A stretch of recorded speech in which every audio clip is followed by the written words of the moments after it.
Hey everybody, this is Joseph Pasek, and welcome to the Fired Up Network. Welcome to NBA Jump Ball, the conference final preview with the long-range bomber Tracy Murray. Yes, peace. Or is that a four-pointer? I don't know. And a guy I got on the phone, he can't even come on. Isn't that how they do the three-pointers nowadays? Isn't that what the young guys be doing this right here? Not the young guy. Steph Curry only does that. Who else does it? Anyways, and I got the broadcasting legend who doesn't want to come on TV, doesn't want to show his tank top, doesn't the guns out, sun out, whatever. It's Norm Rumack. Norm, say hi to Trace. It's always a pleasure to be on with Mr. T. Murray, the long-range bomber, one of our great friends, loyal friends, and a guy who knows what he's talking about, and a first-class gentleman in every sense of the word. How's that, Trace? Wait a minute. What about me? You're on with me too. Yeah, you always giving him a hard time. Tracy a little bit, Joe. It's like he's the special guest. Listen, at the end of the show, Norm's going to turn John Cena. We're going to kick his butt, man. Anyways, so before we to the conference finals, we got to look back to round two. A little bit surprising here. Boston, and a shutout, Jason Tatum. Trace, you know about these injuries and all that. Could he be back for the start of the year, or is maybe January better? Well, he's missing most of the year. That Achilles is not an easy injury to come back from, and most of the guys that have come back from those weren't the same. Luckily, Tatum is not a high flyer. His game is kind of ground issues, jump shots, get to the rack, uses his body to lay up. So, luckily, he is that type of player, so he'll be able to come back just fine. So before we talk about that, New York, finally, it's like the Maple Leafs getting to the conference final. And, here, I'm going to give you my inside information. I talked to my good close personal friend, another great guy. He's, sort of like Jolton Joe, but American side, Stephen A. Smith. All right. and he told me guaranteed, or my name's not Norm Rumack, the Knicks will be in the finals against Oklahoma. That's what he told me. So I'm going with Stephen A. Smith, right? It's the Knicks and Oklahoma. Oklahoma, we got to pick, Shea, probably the MVP, right? Who's your pick to get into the finals? And then we'll talk about East and West. I'm going to be a little bit different than you. I'm going to go with Oklahoma and Indiana. And the reason I think the Oklahoma series is going to go 6 games, and I'm thinking that the Knicks and Indiana is going to be a knockdown, drag out. I think it's going to go 7. But I got the Indiana Pacers edging them out. All right. So, Norm, who's your pick?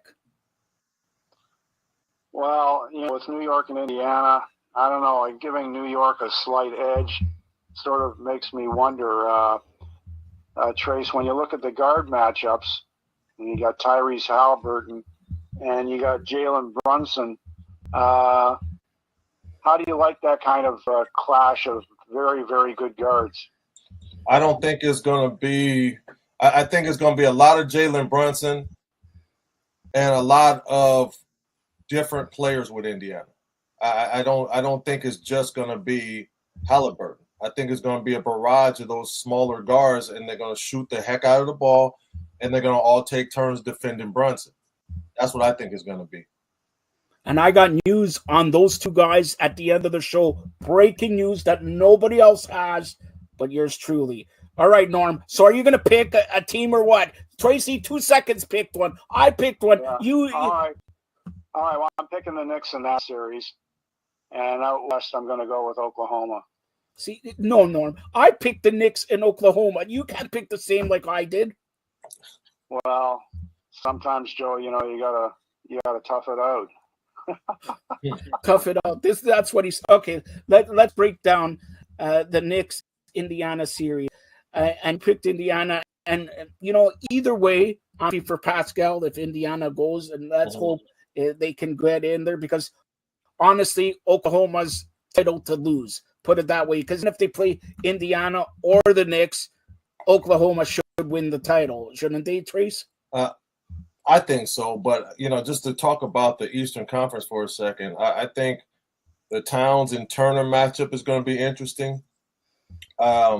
I think Indiana's is a deeper team. I think they have more threats offensively. I just think they're deeper. You know, I think they're more talented. They have more people who can score the basketball. And that team is the hottest team in the postseason right now. The hottest team. So you can't put a fire on them that quick. Since we're both wrestling fans, and Norm, you know, he's a female wrestling fan, there's a little bit of script writing here, because I know the NBA, if they're going to get Oklahoma, they don't want Oklahoma, Indiana. They want Oklahoma and New York. Well, this is what they really want. They want Minnesota and New York. That's what they want. There's a lot of tension. That's where the major trades came from.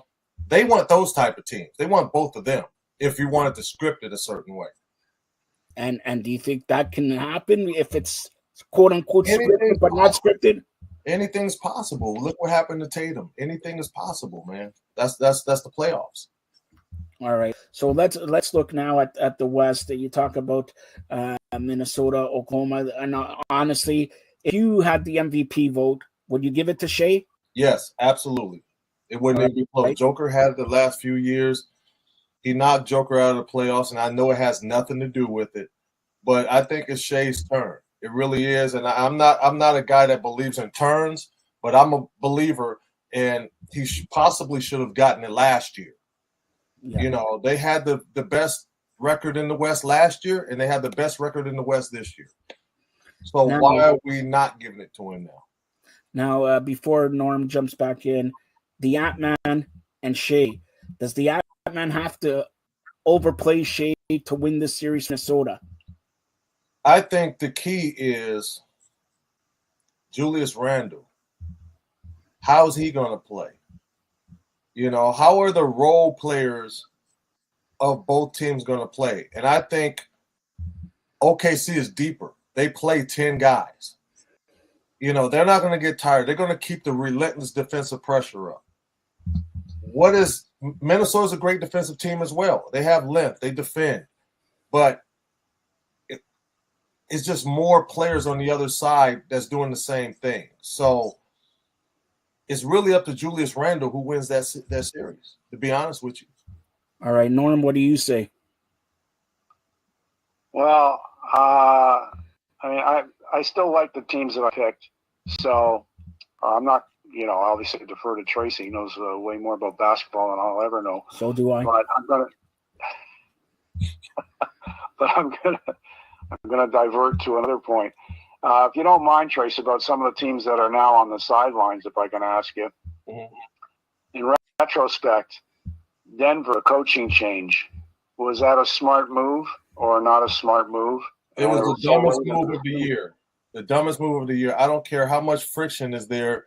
And I know it's a players' league. I've been in it. I did it for 12 years. It's a players' league.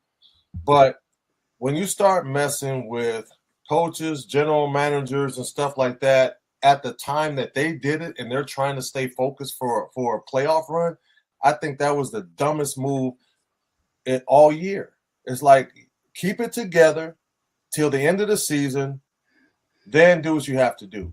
But they messed up not only the leadership part of it. It's like, if you have no leadership, where are you going? You force Joker to be general manager, coach, player, and everything right now. He just wants to play.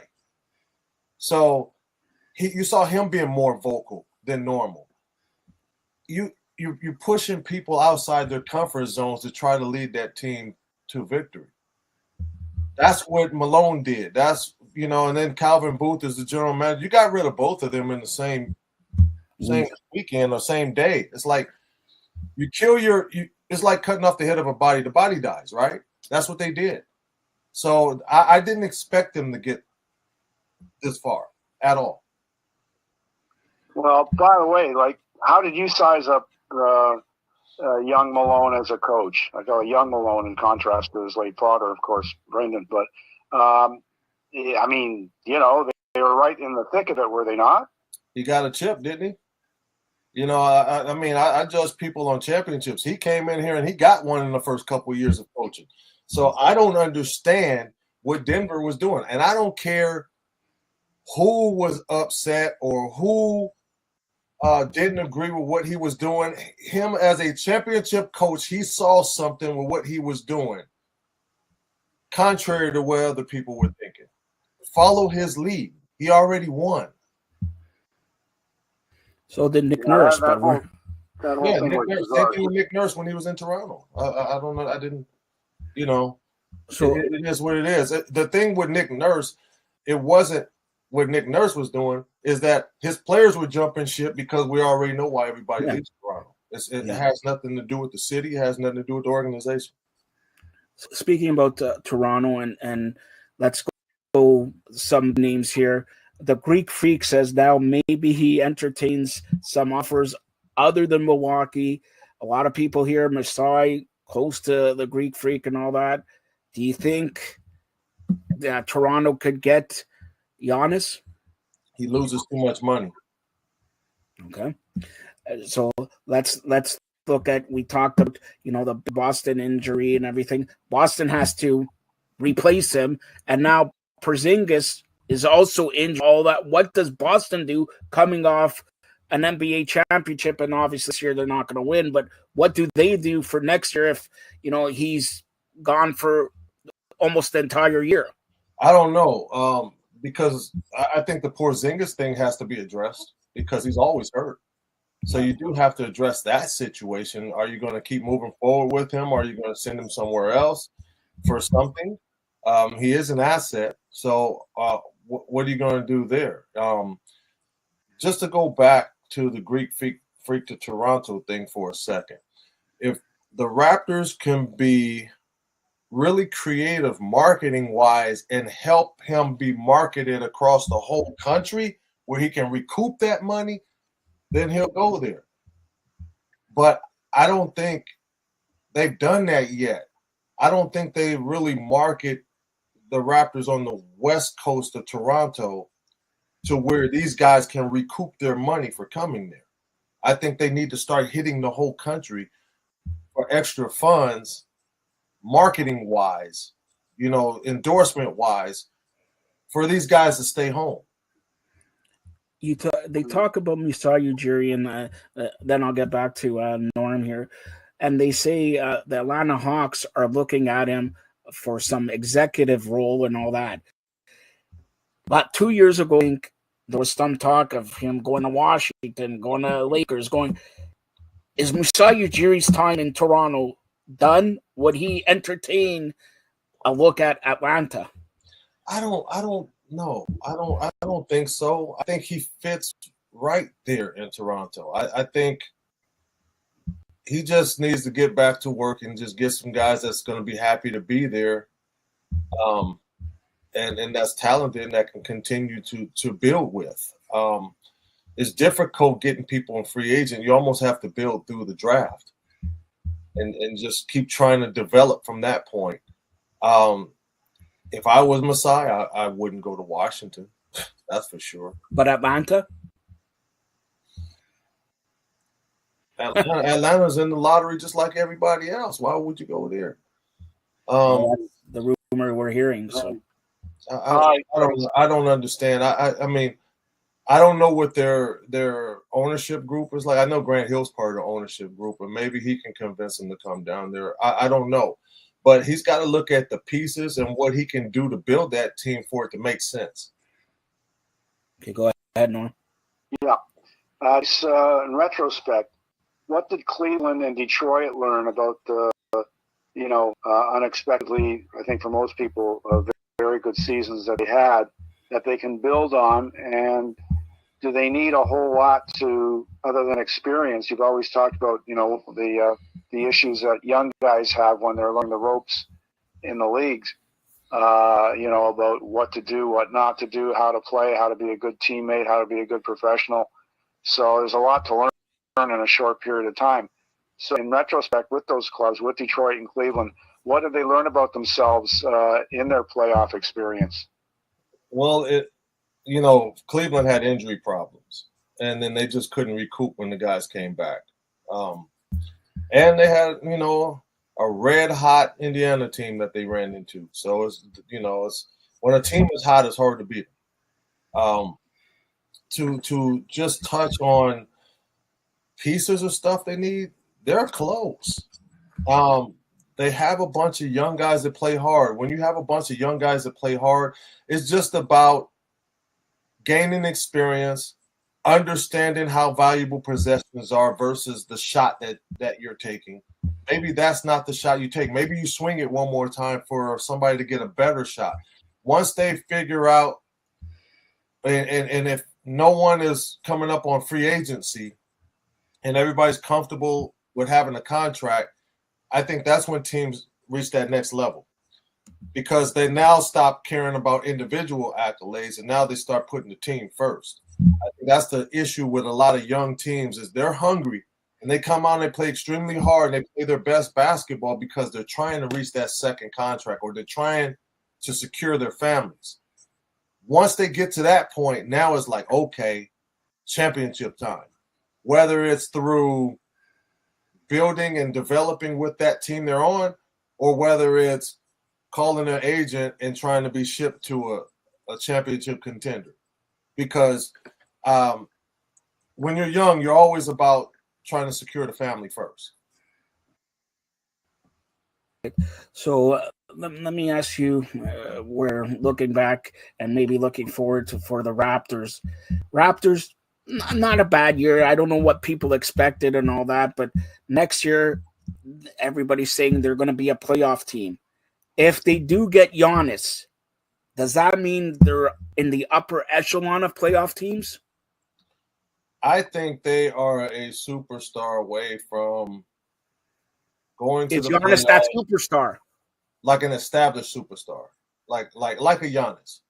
They are a Giannis away from being a second round, maybe Eastern Conference championship team. They have some good pieces.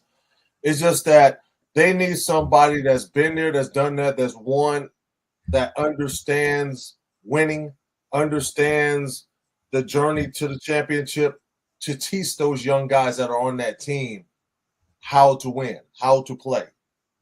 It means a lot. It really does. I had an idea of what to do for a championship team, but I didn't learn that until I got to Houston. I was looking at what I can do to help a team win a championship. That's not the answer. It's what is the team doing collectively to win? And you got to sometimes sacrifice yourself. Hopes, dreams, money, whatever, incentives. You got to sacrifice yourself to win those rings. Is Oklahoma on the verge of a dynasty because they got 75 first-round picks in the next 10 years, right? So are we going to see Oklahoma in the Western Conference Final, in the final, and winning 1, 2, 3 championships? Well, this is definitely their window. The window started last year. It depends on what pieces they add, in the draft. Will they use those picks as assets to go get somebody that can fit what they're doing? I mean, because they have dogs all across that roster.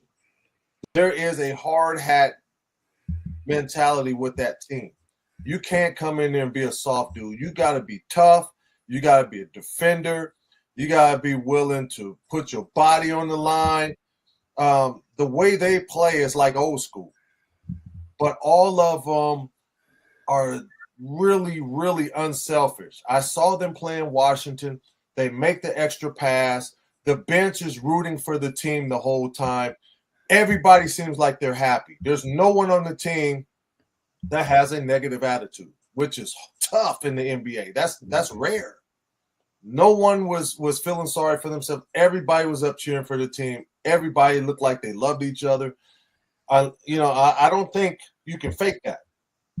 Those guys really do care for each other and their success. All right, Norm, your final thoughts before we talk your favorite subject. Yeah, wrestling. What do you know? Yeah, Trace, Shea Gilgeous-Alexander. He hung up. All right, so it hung up. So hopefully we'll get Norm back in a couple seconds. But he was saying about Shea Gilgeous-Alexander. So we touched on this. Here's it coming back. 1 second. Norm, you're back on. Yeah, you're back on quickly. Okay. Yeah, Shea Gilgeous-Alexander, from your generation of players, Tracy, is there someone you can compare him to that he reminds you of, or maybe a couple of players?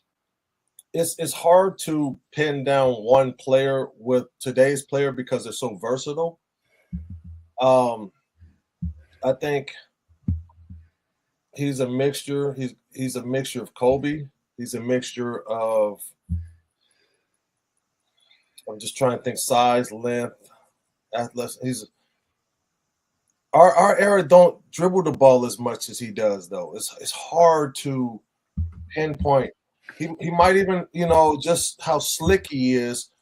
He might have a little bit of Kobe. He might have a little bit of Lou Williams. He might have a little bit of, he's got some slick stuff to him, and he's always in attack mode, and he can score on anybody. I mean, he sees everything. Like, it's hard to pinpoint right now which players that he is. Like, if I was to say LeBron James, I say he's a hybrid of three players. He's a hybrid of Magic, Michael, and Karl Malone. Because of athleticism, strength, size, and ball handling and passing skills. He has a little bit of everything. I think Kevin Durant he has a little bit of KG. He has a little bit of George Gervin. He has a little bit of a lot of stuff. A lot of people. I mean, because his length, his attacking, the way he's built. I mean, KG and George Gervin are the first guys that come to mind with KG. So I mean, and you think with Kyrie, you think Rod Strickland. You think maybe Kevin Johnson. He's a combination of a few guys. All right, so I'm going to ask you this, and who reminds you of you, and is Shea the best Canadian to play in the NBA? Klay Thompson, no doubt. We're pretty much a carbon copy of each other. The only difference between me and Klay Thompson is Klay played defense in his prime a lot better than I did. But we're pretty much, we're the catch and shoot, escape dribbles, step backs. That, that 1 year that I played in Toronto, you saw what Klay did, and vice versa. You saw the comparisons. Shea might be the best. Yeah. I haven't seen anybody like him come out of Canada. He's athletic. He can shoot it. He can distribute. He can guard. He's just a basketball player, man. He's just a hooper. All right, Norm, I don't know why you couldn't. I love the talent coming out of Canada. You can blame the Raptors for that. There's tons of talent coming out of Canada. I call them Raptor babies. I've always called them Raptor babies. And they're expanded all over the NBA. No, I don't know why you don't ask this question, Norm. You have to text me. Trace, he wants to know your opinion of the Maple Leafs losing Game 7. That was as close as they've been in a while, and that was, I think that was their time. Yep. Everybody has a window, and I just wish that they were able to slip through that window. And his next look, stop texting me just to ask him. His next question is: do you think Ron the Truth Killings can beat John Cena? He didn't ask that one. Yes, he did. If Randy Orton couldn't beat John Cena, R-Truth don't have a chance. You're telling me, who doesn't have a chance? Honestly, Norm doesn't say that. Little Jimmy doesn't have a chance. All right. So, Trace, just this week, I know they taped it a couple weeks ago, but just this week, TNA with Impact, I saw you at ringside with your lovely wife, your daughter, and all that, but there was no mention of Joltin' Joe, the president of the provinces of Canada, the mayor-elect of North America, soon to run for the mayor of Mozambique. I can't even spell it. Well, you didn't hear me say anything. It's not like I got but you could have said this, and you could have said stand up and say, "Oh, Canada," for my friend Joe in Toronto, and Norm. Well, you don't want to talk about Norm. No, Norm has the small package ready and everything like that. So, but how was TNA? Shout out to Ross Foreman. We've been, friends for a long, long time, and he got a promotion as well. He's like VP over there now. So he was in town. And he's like, wait a minute, the last time we were here, Tracy was here. Let me call and see where he's at. And I just happened to be in town, and my family and I were able to go. And my daughter Tiana follows them and really loves that roster. So she was able to see a lot of people. Number one, she haven't seen in a long time that were at WWE, and then meet some new talent that she did not know. So it was a great time for my girls and my wife, and we enjoyed it. Thanks again to Ross Foreman. And by the way, did you get what I asked you about Tessa Blanchard's phone number or not? Diamante, like she said. I do have a picture of Tessa with my daughters. So they really enjoyed each other, and Tessa even was even messing with her at ringside. So that was cool. This weekend, go ahead, Norm. Yeah, Tracy, I'm just interested. I'm sure it'll pique Joe's interest as well. If we haven't already asked you, who is from any era your favorite wrestler of all time, Tracy? My favorite wrestler and storyline of all time is definitely The Undertaker. It's he's a tall. He's friends with The Undertaker. What do you want him to say? They're neighbors. No, we're not neighbors, but we are good friends. Good friends aside, before I even met him, I just loved how he just lost himself in this character, and he had to figure out, coming from WCW, how to slow himself down. He did the research on what he wanted with that character, and he stayed true to that character. He went to the biker taker for a second, which was more of him, but then it circled back to the dead man at the end. And I just think for something that you look at on the surface that you probably didn't think that had a lot of shelf life. I mean, he took that character for over 20 years, man. Yeah. So, and he was durable, extremely athletic, tall, knowledgeable, respected. He's one of the best of all time.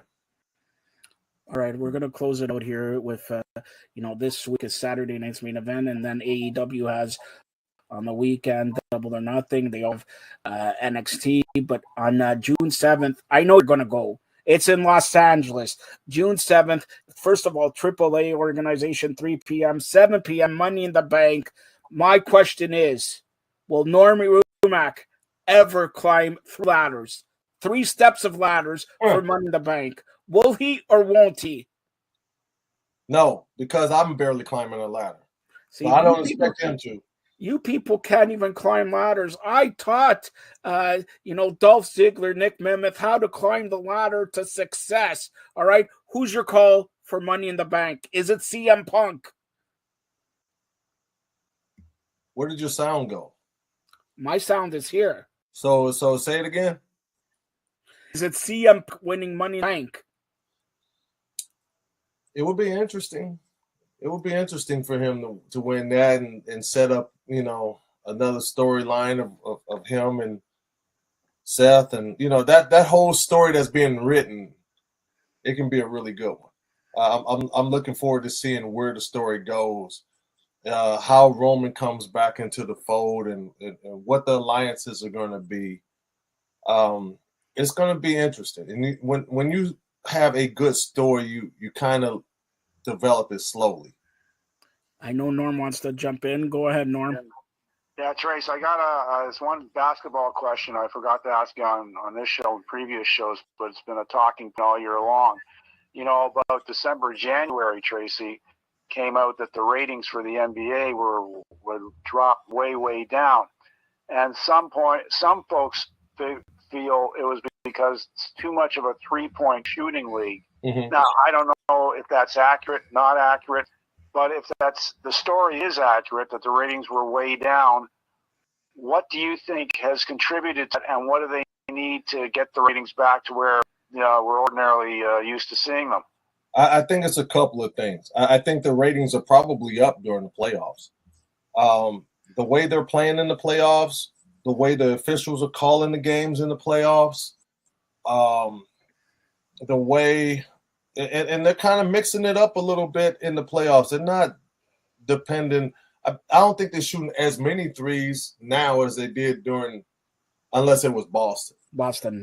Yeah, they just continue to chuck them up. But my problem is not with how many threes people get up, my problem is who's shooting them. Everybody can't shoot that shot. My problem is non-shooters are shooting that shot, and that's where I get off the 3-point train. Because now, back in the day, if I was to try to go post up, the big guys would tell me to get my ass out of here and go take yourself back over in your corner. And I'm saying the same thing when they're popping out there shooting threes. Look, get your big ass in the middle. So the way it is now, roles are very confusing on the team. You have anybody shooting any type of shot, and that's not how it's supposed to be. That's not basketball. Basketball is a 5-man game, attacking, dunking on somebody, posting up, mid-range jump shot, playing basketball, man. And I think basketball, just playing the game is missing too much on analytics. You got to mix it up between trained eye and analytics. I think you got to mix it up again. You got to have scoring from all 3 levels.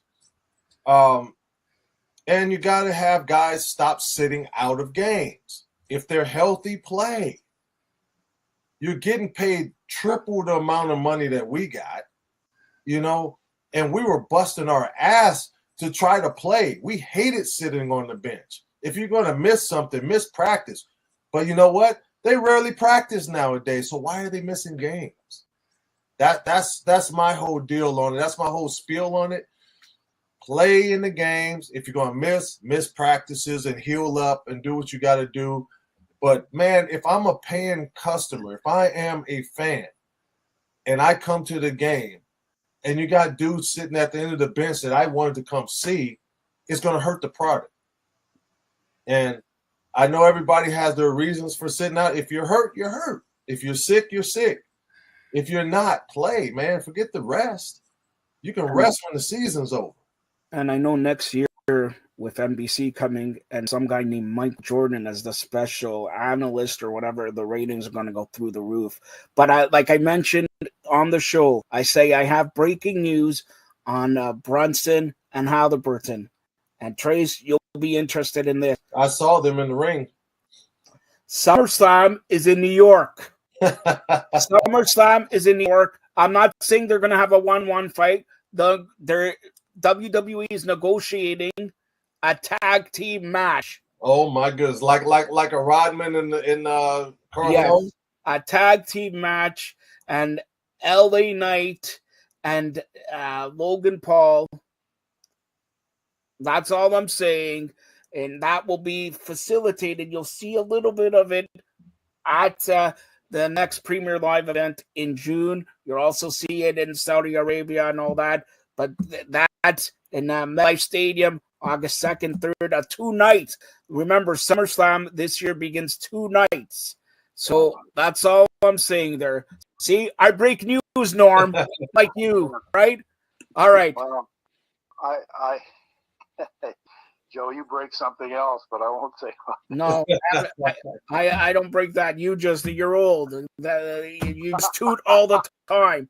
All right, Trace, any last comments that you want to state here to your millions and millions of fans?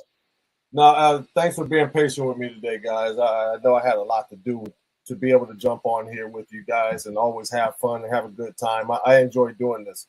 So I just wanted to say Everybody have a good evening. Thanks for having me on. All right, and next Yeah, time in thanks a 2 lot, weeks, Tracy. hold on, Norm. In 2 weeks, you'll break down the NBA finals, but I want you to put your NBA ring. I want you to show everybody you're a champion, unlike Norm. You have an NBA ring, unlike Norm. Norm has these bubblegum rings and all that. So in 2 weeks, Well, rings back in the day look bubblegum. no, he likes Hubba Bubba. So that's it. When's the last time you ate Hubba Bubba, Norm? Actually, this past week. Yeah, no, that was Bubblicious. All right. So, Trace, tell everybody how they could get a hold of you. At Real Tracy Murray, Facebook and X. At Real Tracy L. Murray on Instagram. So he's saying